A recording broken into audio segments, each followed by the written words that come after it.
Hello, guys. Welcome back to Strength Talk. My name is Coach Lauran, and I am your host. And in today's episode, we are talking all about programming, periodization, and RPE, and what all of those things mean in the realm of your general fitness journey, but also if you are an athlete and what that means for you, and how fitness professionals use those tools to elicit specific results for you or help you elicit specific results based on your goals. So let's go ahead and jump right in. Welcome to Strength Talk, the ultimate podcast catered to women embracing evidence-based fitness and mindful nutrition. I'm Coach Lauran, your guide to a holistic and sustainable approach to health. Say goodbye to restrictive diets, over-exercising, and unrealistic beauty standards. It's time to discover your true potential beyond aesthetics. Join us for science-backed advice, myth-busting, and empowering stories. This is Strength Talk, where femininity meets vitality.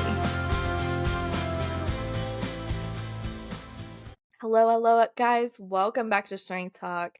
I am super excited for every episode. I feel like I'm always going to say because I developed these episodes and I'm very excited about them. I'm very excited to talk about these things.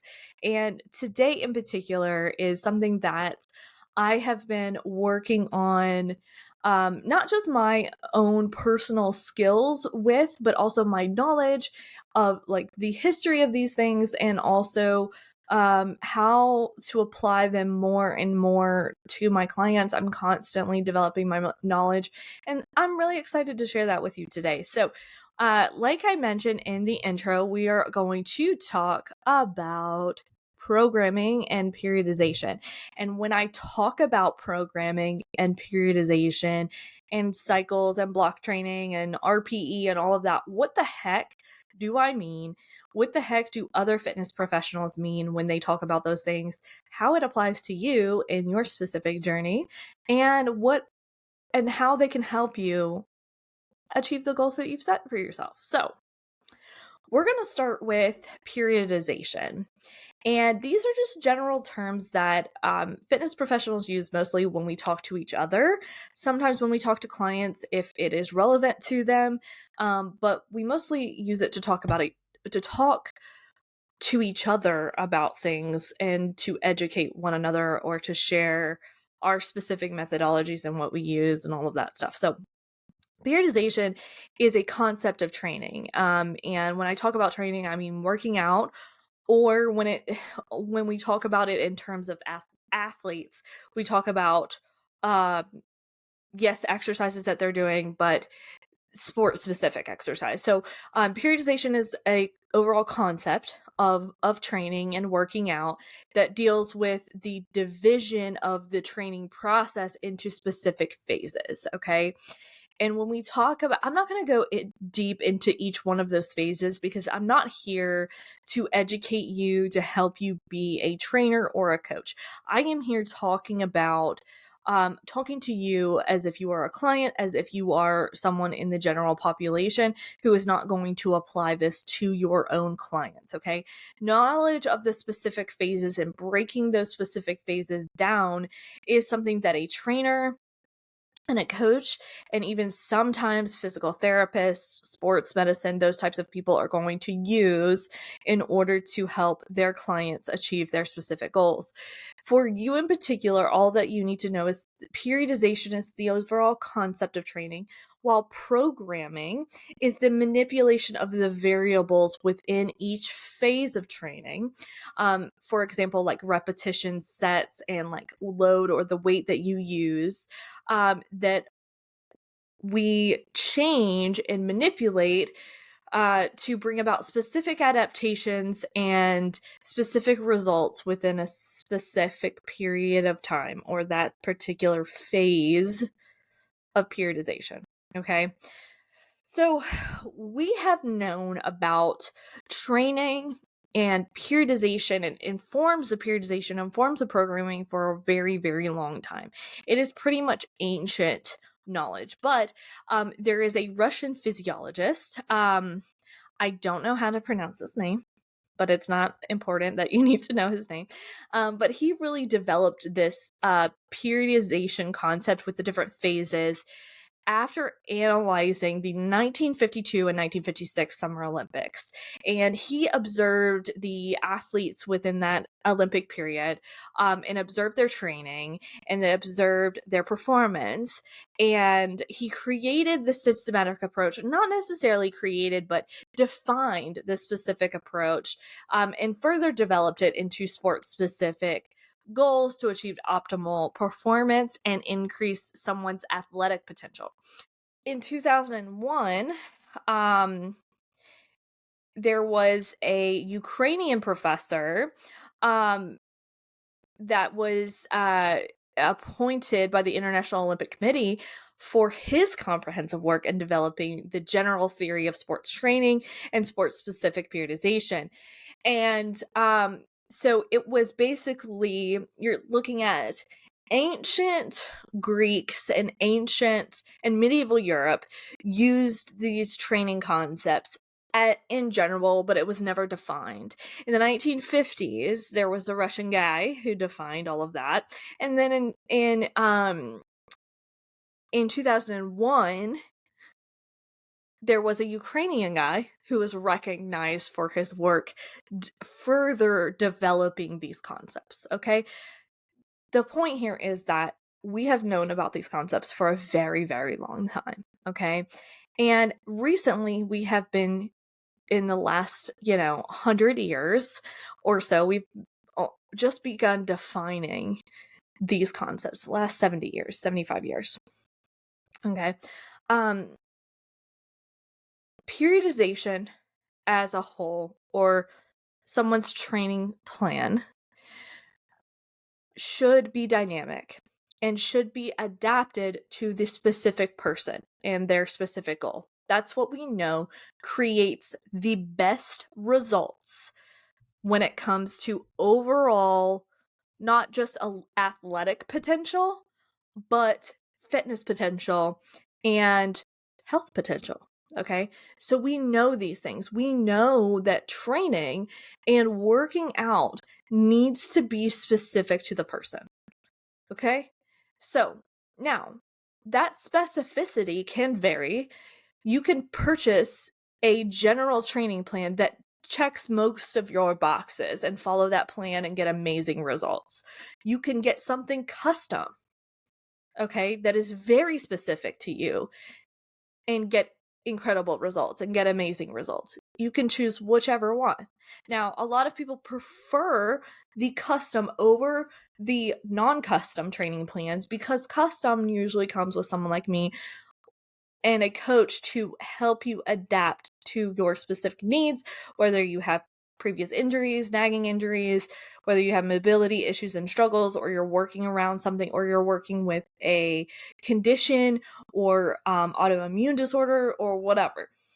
When you look at general training plans, I think that they are great. I create them myself, and I think that they can be a great tool for the vast majority of people in the world, as long as you are reading and knowing what you're getting into when you're getting into that specific training plan. Okay.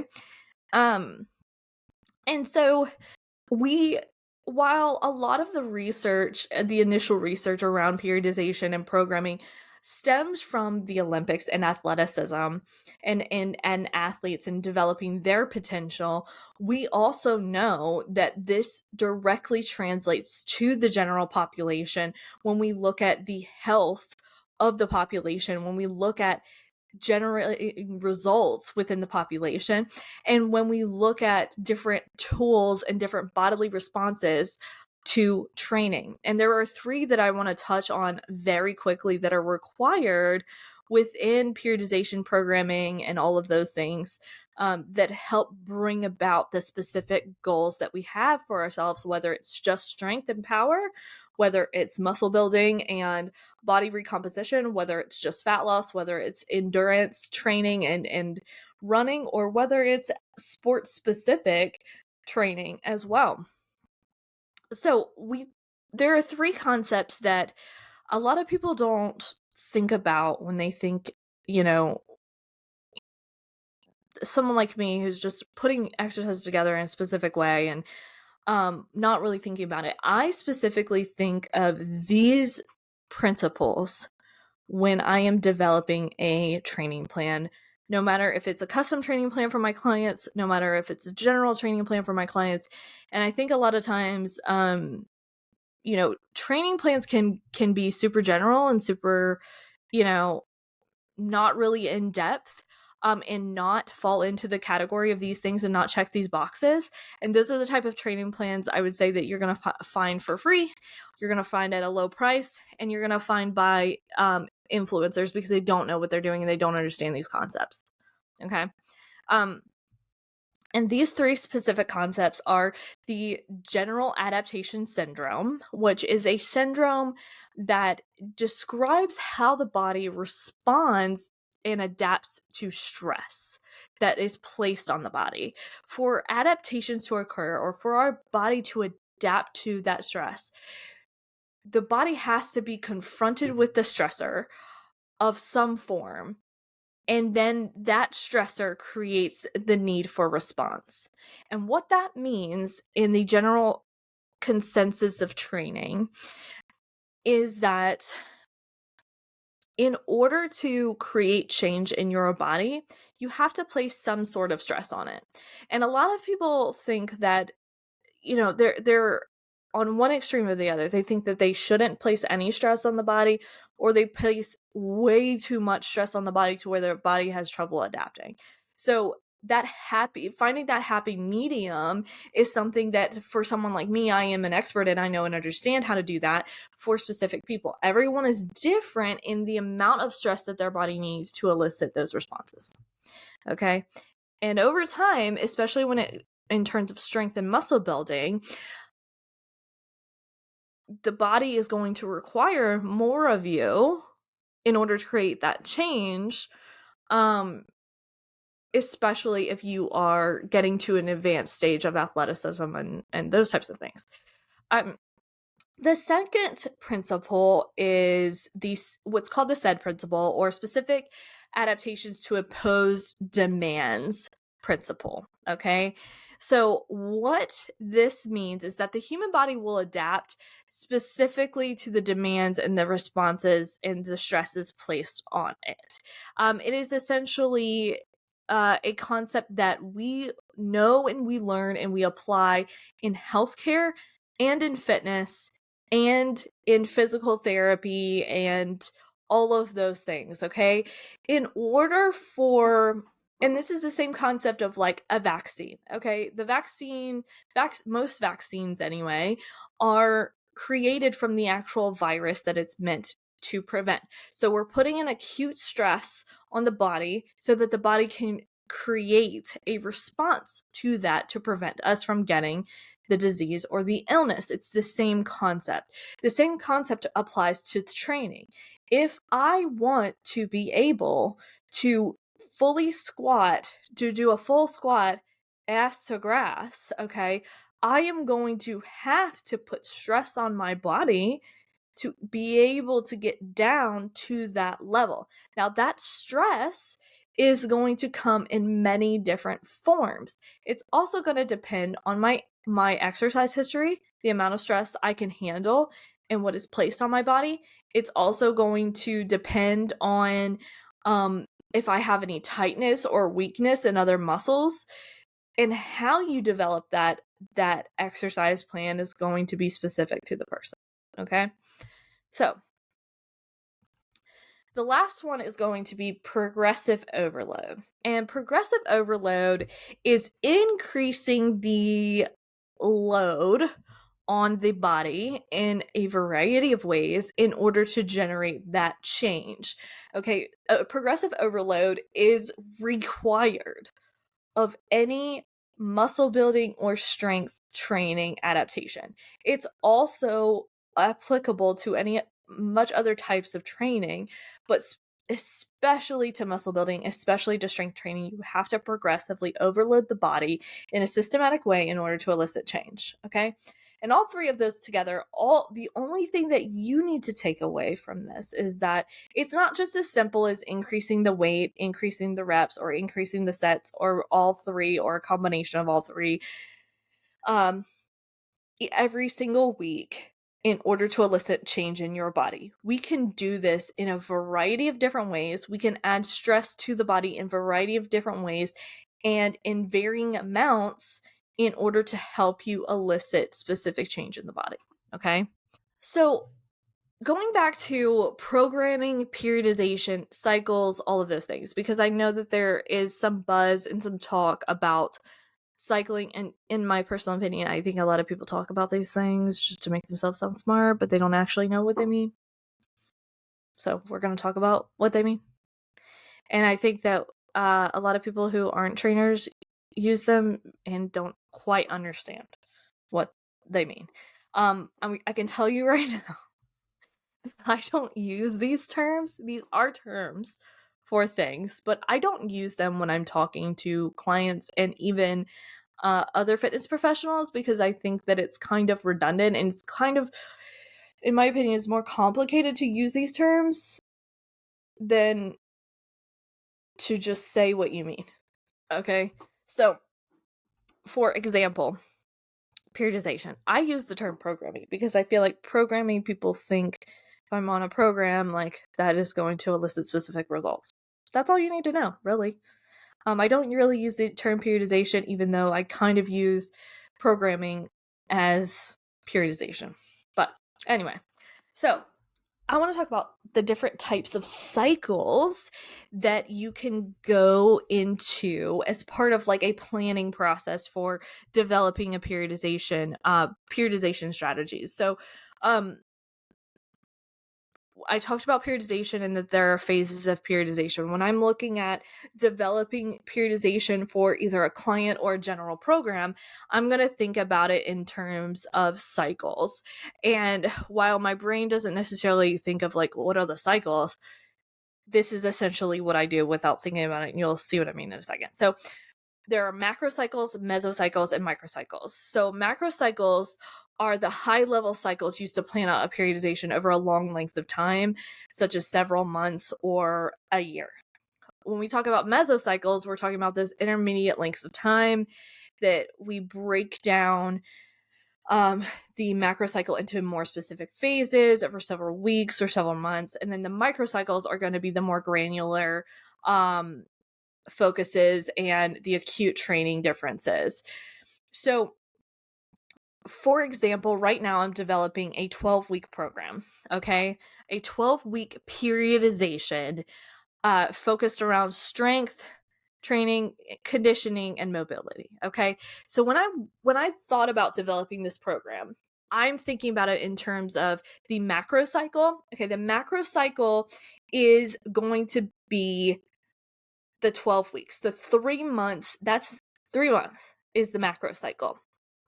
The mesocycle is going to be 4-week periods. So the cycles, you're going to go through 3 mesocycles within that 12-week macro cycle. And then you have your microcycles, which are going to be the variations and differences from week to week within each mesocycle. Okay, this could be done on a 6-month basis, it could be done on an annual basis, but that is what I'm thinking about in terms of that. But I don't write down, like I do a lot of planning on my whiteboard and on my piece of paper, but I don't write down meso, my macro, I don't write down all of that. I write down 12 weeks, I write down first 4 weeks, I write down second 4 weeks, I write down third 4 weeks, and I write down what I want to accomplish within those periods of time.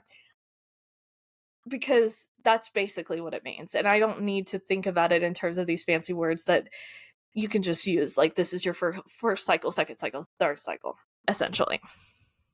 Now, we may have different goals within each cycle, but yeah. So the length of a training plan, like this is a 12-week plan.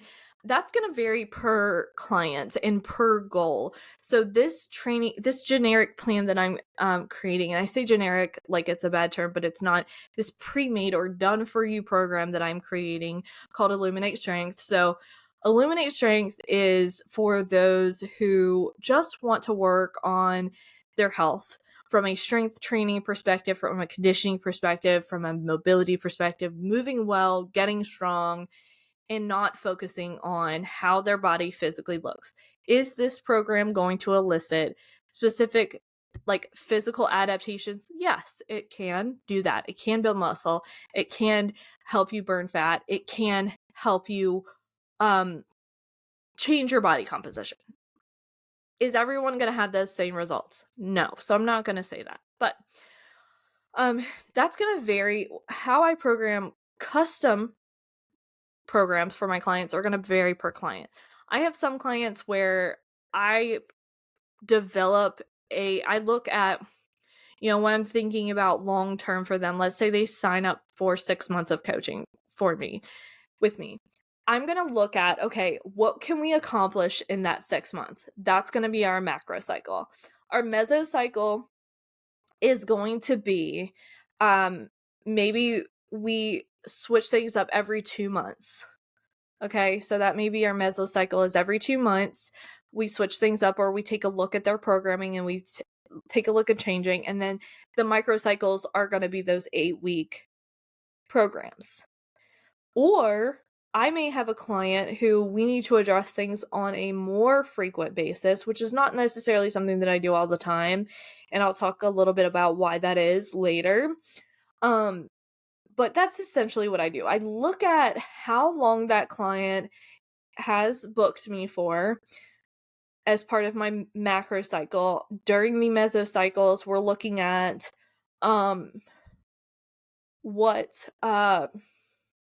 what we can achieve in smaller increments, in smaller blocks, and breaking it down. And then the microcycles are breaking it down even further. I feel like I just repeated myself, so I apologize. I want to switch gears and talk about microcycles. I want to talk about programming, and I want to talk about those variables that we may change during each phase of the training program to elicit specific results. All right. So variations and the variables that I might change within a program, maybe things like volume or reps times sets times weight, the intensity, which is going to be the weight or used or the load. I may change the reps. I may change the rest time. All of these things are changing to help a client continue progressing and avoiding plateaus.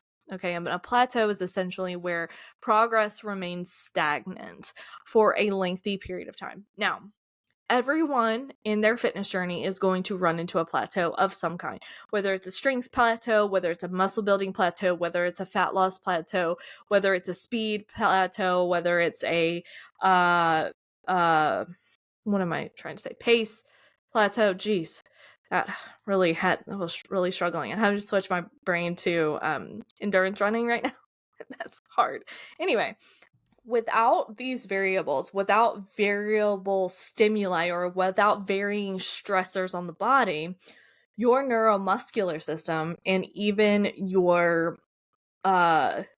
just body in general, how your body burns fat, your metabolism, all of those things will adapt to that current training plan. And over time, you're going to plateau.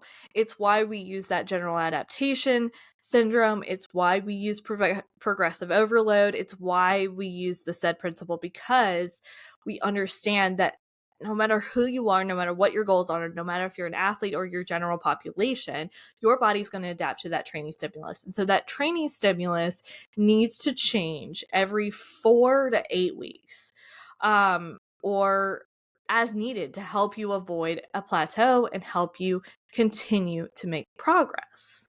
And all of those things can vary from person to person. And so I would say if you were someone who doesn't necessarily need a coach, you could pretty much follow a plan.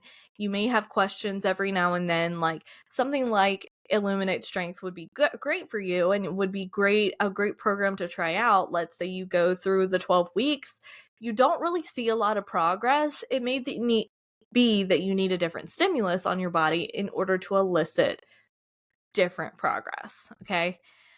So I want to talk about general goals, and I want to talk about the rep ranges, the volume, and the rest periods that we look at when we look at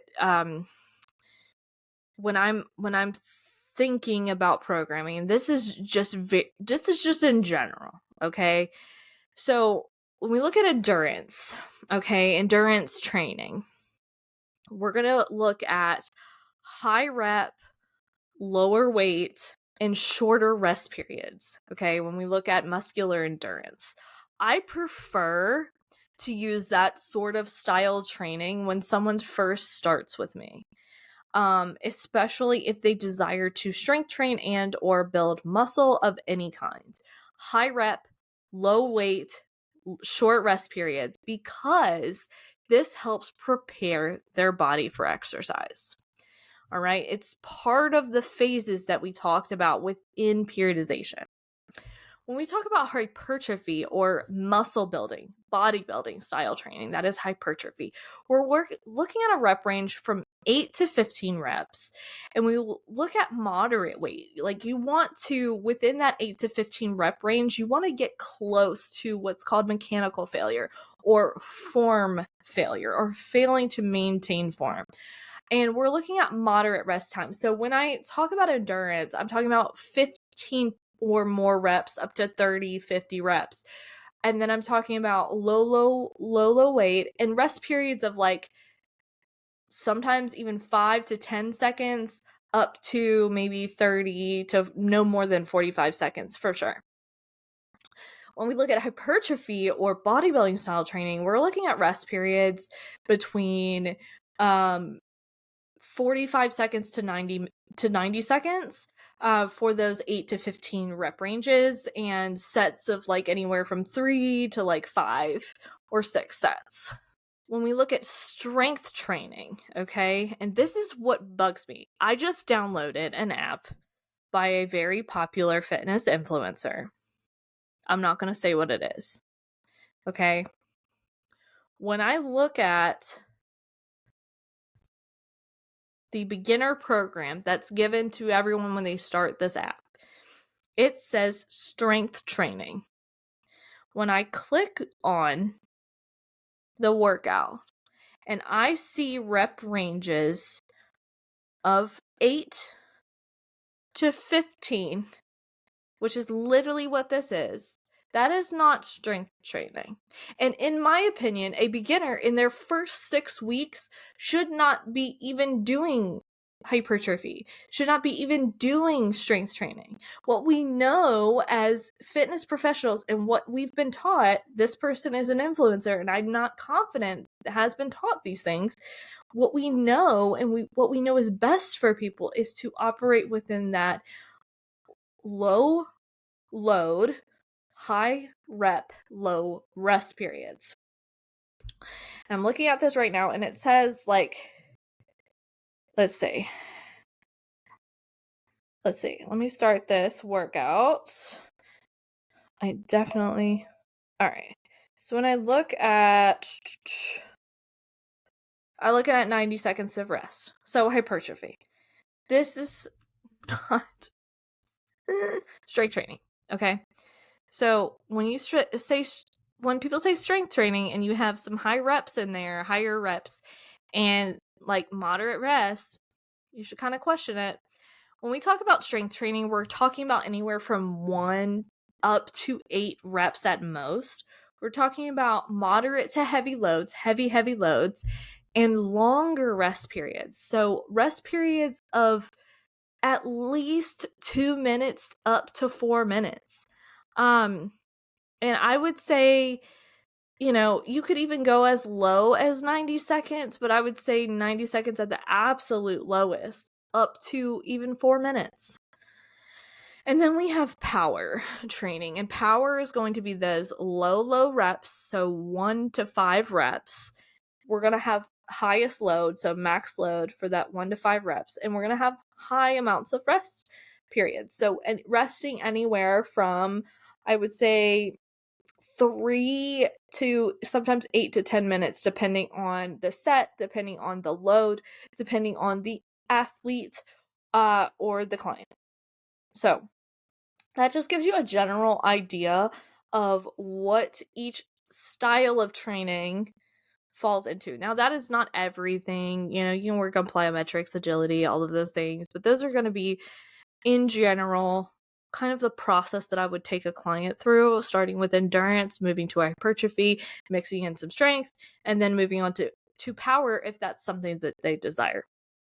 Within my new program that's coming out in April, Illuminate Strength is going to be focused on that hypertrophy strength. We're not going to really get into power just yet.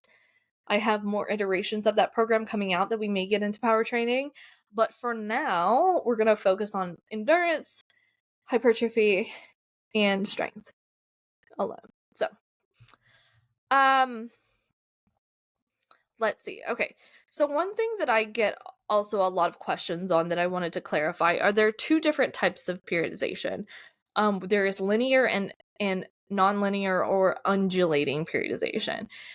What linear periodization means, and the difference between linear periodization and undulating, is that linear is, just like it sounds, it is a linear progression of reps, sets, load, or a combination of one of those or two of those or three of those. So it's basically a basic form of linear periodization is like week 1, you do a 5x5 of squats at 100 pounds. Week 2, you do a 5x5 of squats at 105 pounds. Week 3, you do a 5x5 of squats at 110 pounds. Week 4, you do a 5x5 of squats at 115 pounds, and so on. That's linear periodization. We're moving up in a very linear fashion. We don't have varying degrees of stimulus. Undulating periodization is going to be a slightly different. We're still putting progressive stress on the body, but we may do, let's say, 1 week we may do a high volume low intensity session and then a low volume high intensity session the next week. So we may vary the volume and intensity from week to week depending on what week we're on and the training intensity that we need to be at depending on the person. I personally lean more to the undulating periodization side of things because I find that more people are going to plateau with linear periodization unless you are brand fresh, infant new at fitness and strength training. Most people will plateau quicker with linear periodization. So I want to talk about why linear periodization is important. Now, obviously, I am biased because this is my background. This is what I'm taught. This is what I'm taught to apply in my career, and I use it and I apply it religiously, and I love it because my clients get results. But when we talk about why it's actually important, a client may not reach their full potential without it. Does every single person need to be on periodization all the time, constantly, every single day of their lives? No. And I will say I have not been on periodization every single day of my life either. I enjoy it because it gives me structure, it gives me goals to look forward to, and it makes sure that I am hitting the work capacity and that I need in order for those adaptations to occur, in order for me to reach my goals. Without periodization, it is a complete guessing game on whether or not you are hitting the stimulus that you need in order to elicit the specific results you have for yourselves. And I'm bouncing in my chair. Oh, whoops. I keep like punching my my mic. And I've seen a lot of people, I think sometimes it takes a while to determine what you want and the goals that you want for yourself in your fitness journey. And so a lot of people are kind of floating through their fitness journey and don't fully understand what they want, which is totally fair and totally fine. I just encourage you, if you are thinking about starting some sort of periodization or programming, to pick a goal that you want to work on and that you're kind of passionate about working on. Work on it for 3 months with a periodization program, and then see how you feel after that. Because 9 times out of 10, what ends up actually happening is that a lot of people actually enjoy that style of programming because they can see and feel the results versus guessing. It's not just about guessing the exercises, because honestly, like, you could go through all the machines in the gym and get a decent workout. It's about the variables that happen within periodization that actually gets you from A to B faster than if you were just kind of guessing on whether or not you were hitting what you needed to hit in order to get those results. So now we're going to flip over to the last section of the podcast today, which is going to be the RPE scale and why I really like using RPE training. So to give you a little bit of a background, RPE, or rate of perceived exertion, was originally developed by a Swedish researcher called by the name of Gunnar Borg. And I'll always remember his name because my best friend back here is named Gunnar. So Gunnar Borg invested in this tool in the 1960s to allow participants to rate how they feel during a workout to measure the intensity of their exercise. And this scale is just numerical values assigned to describe how the exerciser might feel on a scale from no exertion to maximum effort. So it's similar to if you go to the doctor and they ask you what your pain is on a scale of 1 to 10. This is similar, but on a point of exertion. Okay. So there's several variations of an RPE scale. The Borg RPE scale goes from 6 up to 20. And the regular RPE scale may go from 0 to 10, I believe. Why did I think my light is dying? That's why it just like changed for some reason. So weird.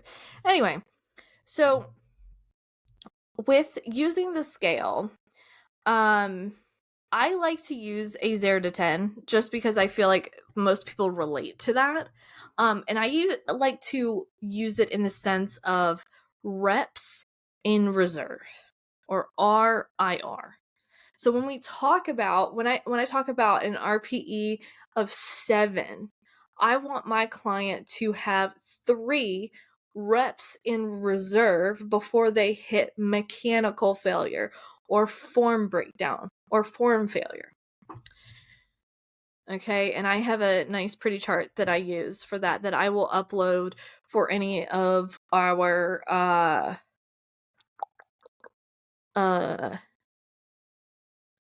Patreon subscribers. Jeez, my brain is not working. So with casual lifting or general population lifting, I like using the RP scale in ranges of like 5 to maybe 8 or 9 at the very most. 9 at the absolute most, and I don't use 9 very often. When I talk about bodybuilding, I'm going to use those moderate weight. So like 8 to 10 reps. I'm going to use a higher rep range. So I may say an RPE of 7 to 9.5. And then sometimes if it's like what's called a burnout set or like a finisher, I may say at a maximum effort of 10. And then for my power lifters or my strength athletes who are competitive, I'm going to use an RPE of even higher, 7.5, 8, 8.5, 9, depending on where they're at in their program. Okay.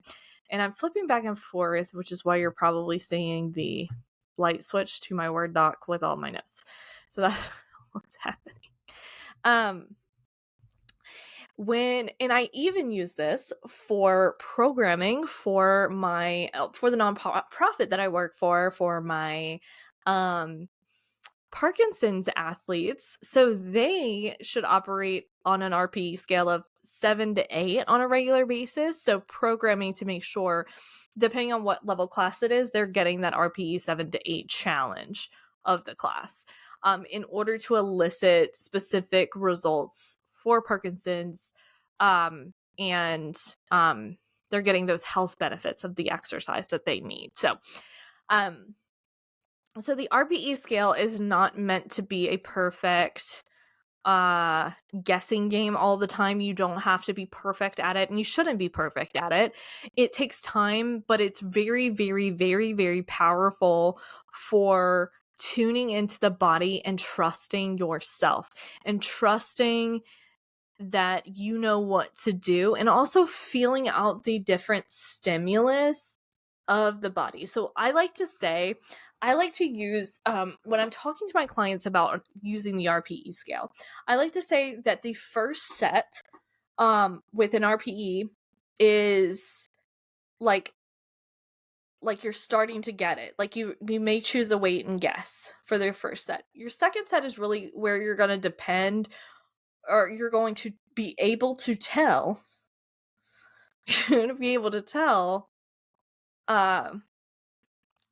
where you're at on the RPE scale.